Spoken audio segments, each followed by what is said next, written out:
São vocês do STF que costumam perdoar.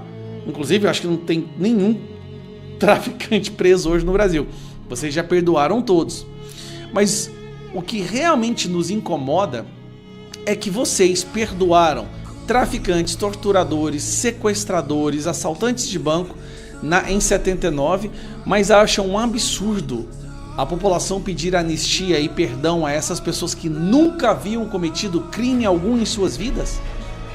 Pessoas que têm um histórico imaculado? O golpe, sinceramente, foi quando tiraram Lula da cadeia e decidiram colocar ele na presidência. O golpe foi dado quando desrespeitaram o Código Penal, desrespeitaram a vontade da população, tiraram o chefe do maior esquema de corrupção do mundo e colocaram ele na presidência do Brasil.